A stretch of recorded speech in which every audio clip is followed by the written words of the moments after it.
The collapse of Benito Mussolini's regime began in July 1943, a turning point catalyzed by the successful Allied invasion of Sicily. As Allied forces pushed northward, the reality of defeat became impossible to ignore, shaking the foundations of the Italian fascist state. The Mediterranean theater was transforming, and the vulnerability of the Italian peninsula was now exposed to the full might of the Allies. Inside Rome, the atmosphere grew heavy with tension as military failures mounted, and the promise of a quick victory evaporated into dust. The Italian public, exhausted by years of war, began to openly question the leadership that had led them into this catastrophic conflict. Within the halls of power, the Grand Council of Fascism met in a desperate session to determine the fate of their nation. Mussolini, once the undisputed master of Italy, found himself isolated as his former allies turned against his failing and disastrous policies. In a swift and decisive move, he was stripped of his authority, marking the sudden and dramatic end of his long-standing dictatorship. The arrest of Mussolini was not merely a political change. It was a seismic shift that sent shockwaves throughout the entire country. With the dictator removed, the Italian government faced the immediate and terrifying reality of a nation left without a clear path forward. A dangerous power vacuum emerged in Rome, creating a moment of profound instability that invited both hope and immense strategic uncertainty. The new leadership understood that they had to act quickly to prevent total collapse, initiating secret negotiations with the advancing Allied forces. These clandestine talks were conducted under the constant threat of discovery, as the political future of Italy hung in the balance. By September 1943, the negotiations reached a critical conclusion, resulting in the signing of a formal armistice with the Allied powers. This agreement was a desperate attempt to extract Italy from the war and minimize the destruction of its remaining urban centers. The announcement of the armistice sent a message of relief to many, yet it also signaled the beginning of a darker chapter.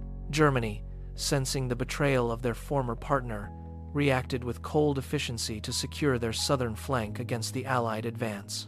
Hitler viewed the Italian surrender as an intolerable act of treachery that required an immediate and overwhelming military response from Berlin. German divisions surged across the border, moving rapidly to occupy northern and central Italy before the Allies could consolidate their gains. The occupation was swift and brutal, as German forces moved to disarm Italian troops who were left confused by the sudden change. Many Italian soldiers, caught off guard and lacking clear orders, were forced to surrender their weapons to their former German allies. The betrayal felt by the Italian military was profound, as they were suddenly treated as enemies by the very forces they had supported. Amidst this chaos, the Germans orchestrated a daring rescue operation to liberate Mussolini from his confinement in the rugged Apennine Mountains. The fallen dictator was whisked away to German-held territory, where he was to be repurposed as a tool for Nazi propaganda. Hitler installed Mussolini as the puppet leader of the newly formed Italian Social Republic, a state existing only through German military might. This new government, based in the north, was entirely subservient to Berlin, serving as a facade for total German control over Italy.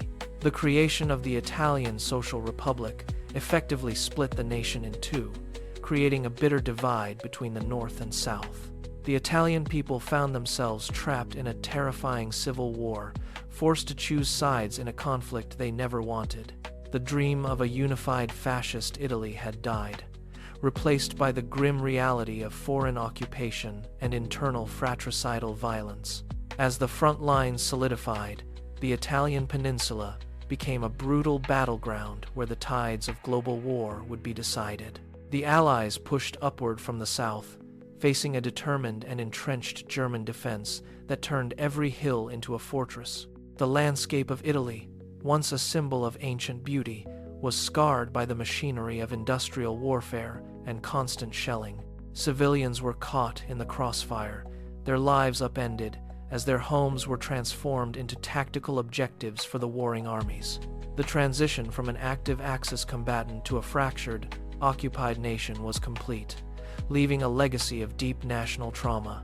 Every village and city became a potential site of resistance or collaboration, heightening the tension that gripped the entire Italian population. The German military presence was absolute, with checkpoints and patrols enforcing order in the territories held by the Social Republic.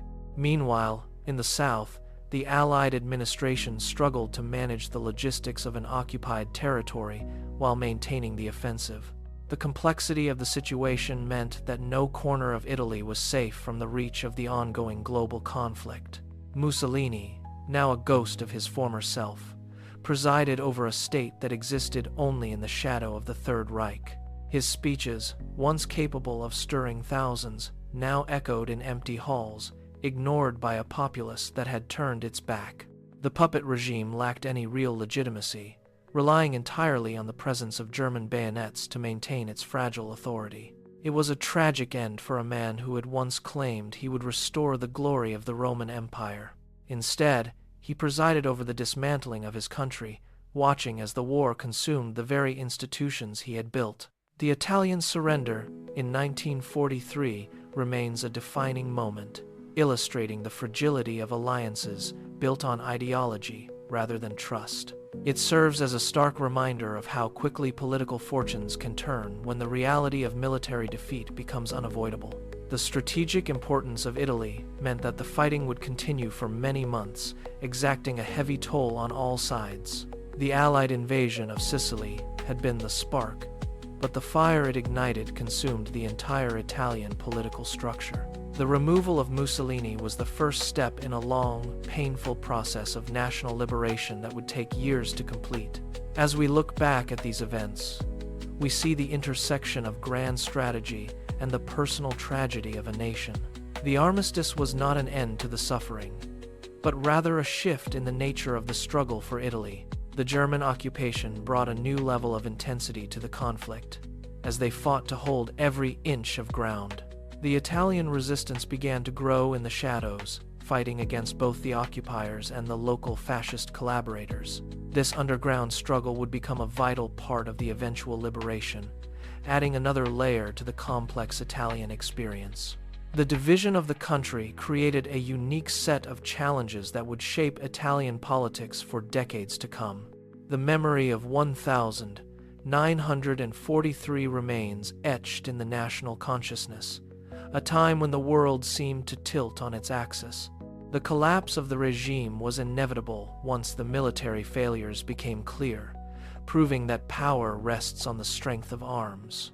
Italy's journey through this period is a testament to the resilience of a people caught between the gears of history.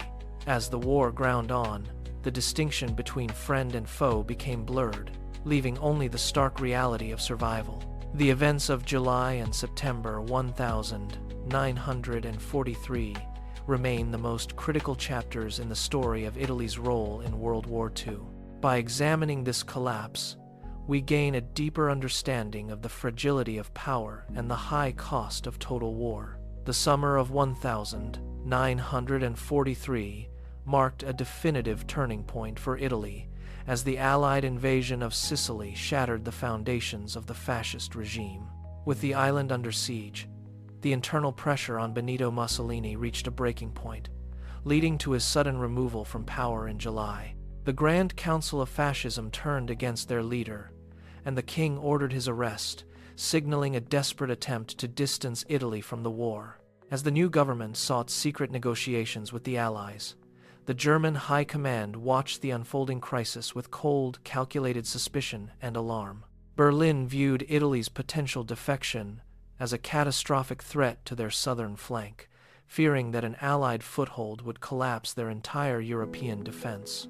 In response, Hitler ordered the immediate activation of Operation Achse, a massive, swift military maneuver designed to neutralize the Italian armed forces entirely.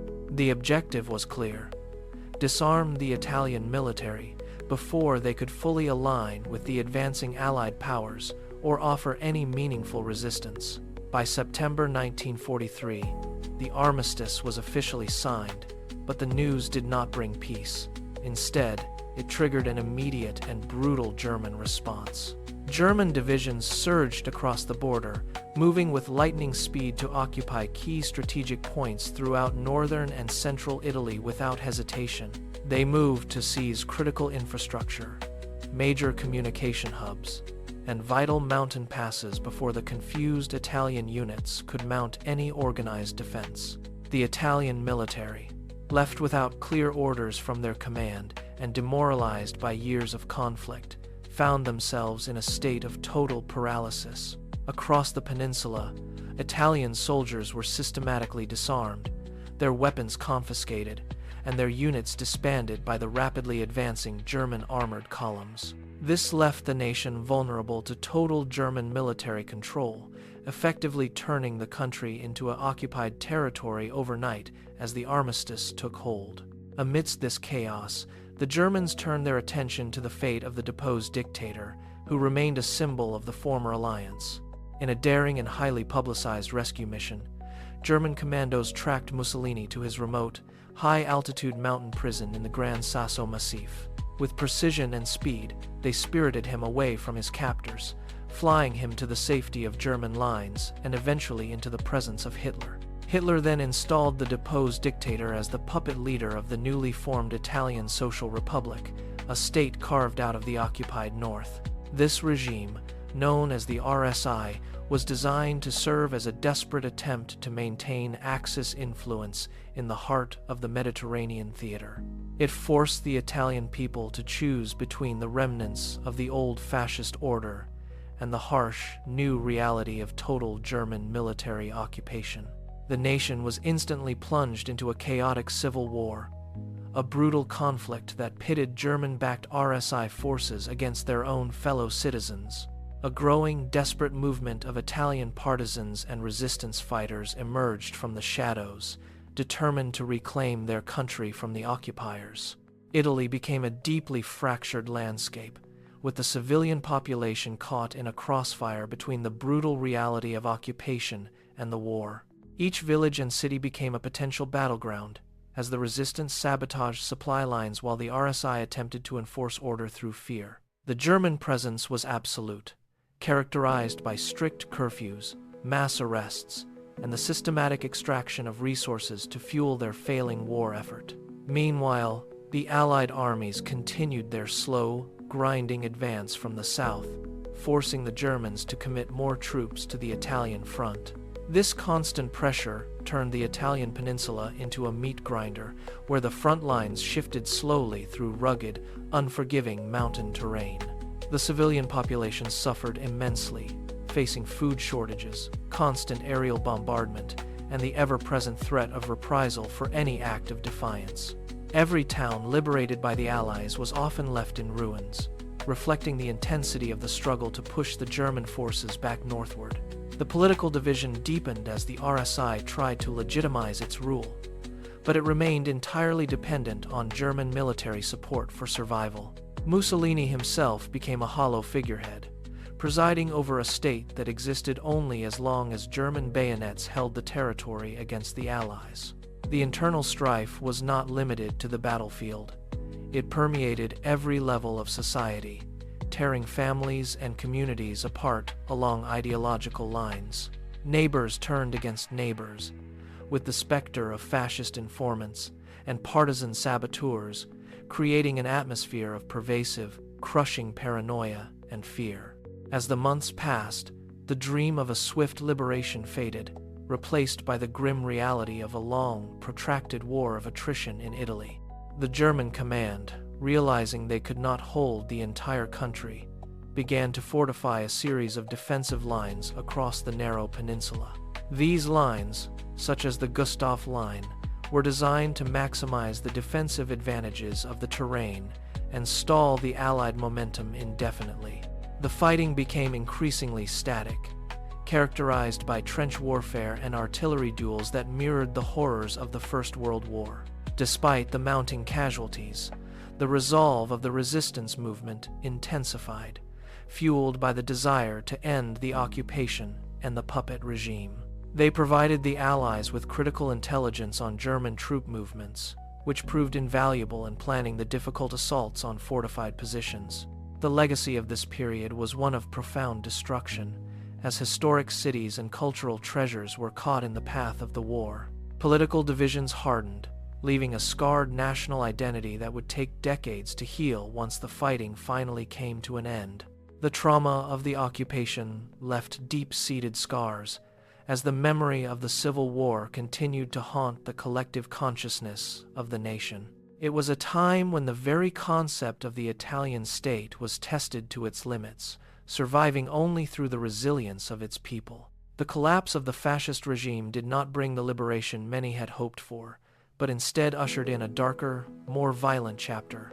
The German occupation proved that the war in Italy would be fought to the bitter end, regardless of the cost to the civilian population. As the Allied forces pushed forward, they encountered a German military that was determined to make every kilometer of ground an expensive sacrifice. The Italian Social Republic remained a tragic example of how foreign influence could manipulate national politics to serve the interests of a dying empire. By the end of 1943, the situation in Italy had stabilized into a brutal stalemate, with no clear end in sight for the suffering nation. This period of intense internal strife and foreign occupation defined the remainder of the war, leaving behind a legacy of destruction and trauma.